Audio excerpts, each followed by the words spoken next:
By the end of July this year, new figures from the Australian Automobile Association showed a record-breaking quarter for electric car sales in Australia. The AAA's quarterly EV index shows Australians bought nearly 30,000 new battery electric cars in the June quarter, up from 17,901 sales registered in the 3 months to the 31st of March. However, August, the month just passed, was even better. EV sales in Australia hit 10% for only the second time in Australian history. YouTube's new algorithm means that you're often not getting all of our videos in your feed. There's 7,500. I'm pretty sure you're probably not seeing a lot of them. In the description, there is a link to our newsletter. Click on that and you can get an update every day of all the latest news in the electric car industry. With BYD and Tesla leading and increasing their sales versus the previous month. For one, BYD sales were up 141%. Hello, my friends. Welcome to the channel. I'm Sam Evans. You're watching the Electric Viking. Great to have you with us. A lot of commentators are saying that EVs are not going to ever succeed in Australia. A lot of Australians really genuinely think, and I'm being totally honest with you, there is thousands and thousands of Australians who think that EVs are a fad and the fad is going to be over soon. Give it a few years' time, no one will be buying them. However, if you actually look at the stats, the numbers, the reality on the ground, it shows that EV sales are stronger than ever. Even more than that, it also shows that Chinese automakers are taking Australia by storm. In August of 2025, Chinese brands achieved a national first in Australia, capturing 20% of Australia's entire car market. Now, the truth is that's just Chinese brands, not cars made in China. If you're talking about cars made in China, it's a lot more than 20%. A distinct change is in the wind for the Australian car market, with 4 Chinese car makers claiming places in the top 10 new car sales in August 2025. BYD, Great Wall Motors, MG, and Chery were in 6th, 8th, 9th, and 10th place.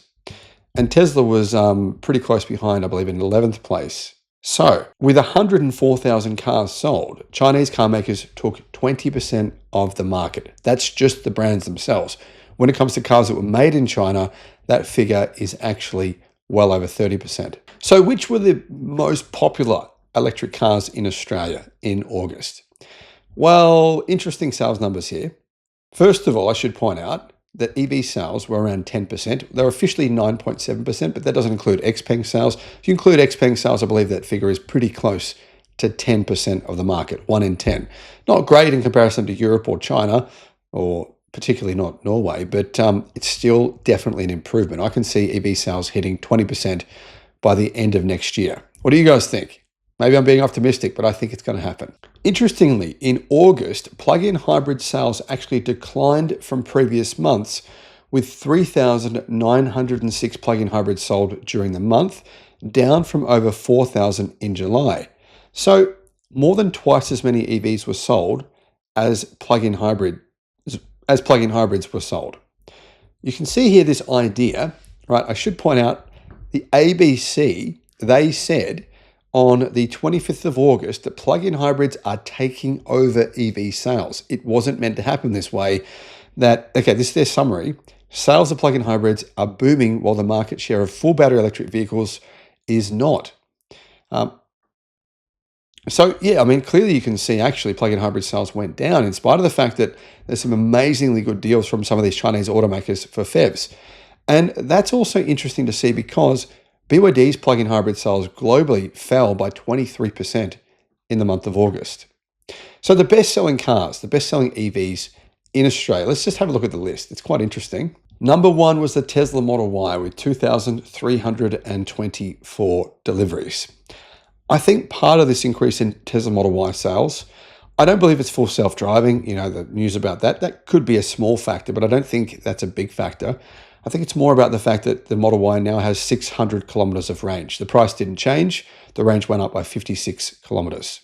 And it's a good value for money car. BYD C-Line 7 was in second place with 1,413 deliveries.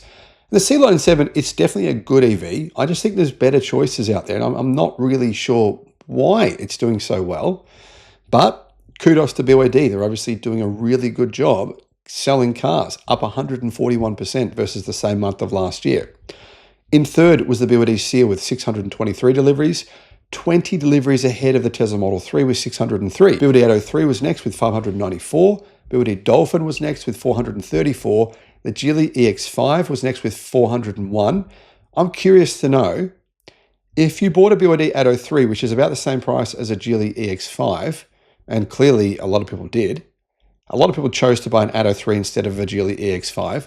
Why did you do that? I'm curious to know what your decision was behind not buying the EX5, which is, significantly bigger and nicer inside the car vehicle. About the same range, but it's quite a bit nicer on the inside and is quite a bit bigger on the inside. It's, it's about 5% to 10% bigger.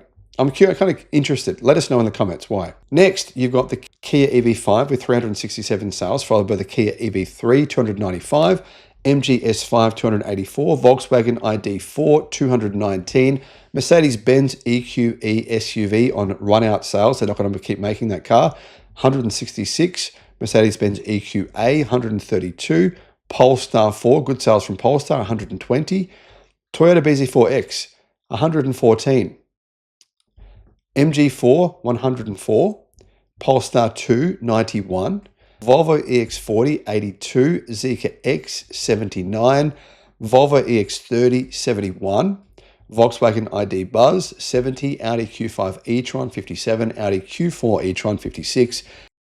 The new Hyundai Ioniq 9, or Hyundai Ioniq 9, has been a complete sales disaster. Only 6 were delivered.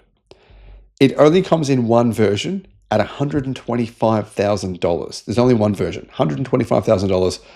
That could be the part of the reason why it's not selling, and why the Kia EV9, which is, I think, not as nice of a car as the Hyundai Ioniq 9, why the Kia EV9 is clearly beating it in the sales figures. So which are the cars that really aren't selling? Which EVs really aren't selling and you'd think they might?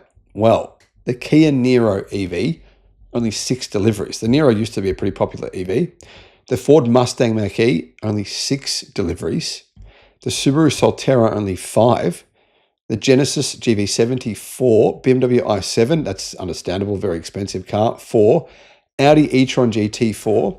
Now, here's a big surprise to me. The Hyundai Ioniq 6, which has just been upgraded with extra range for more features, only 4 sales. That's a surprise. What about the MG Cyberstar? Only 2. The Lotus Electra, 1, that's fair enough. It's quite expensive.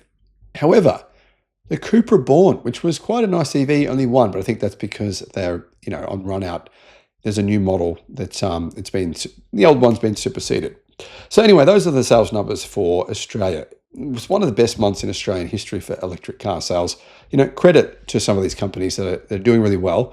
But here's the thing. These numbers don't include the fact that Zeekr pre-sold 2,000 of the Zeekr 7X. So really, if Zeekr was actually able to deliver on that, even if they could deliver on half of those, if Zeekr had stock of those to deliver, say, 1,000 of them, then these sales numbers would have been boosted significantly. So what we're going to see, I think, is towards the end of the year, if these sales numbers can hold steady, we're going to see Zeekr jump up these sales charts. They're going to be delivering probably a couple of thousand 7Xs over the next, I believe it's coming in October. So October, November, December.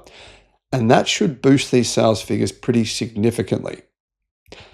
I think these results are pretty good. What do you guys think? Let me know in the comments. Thanks for watching.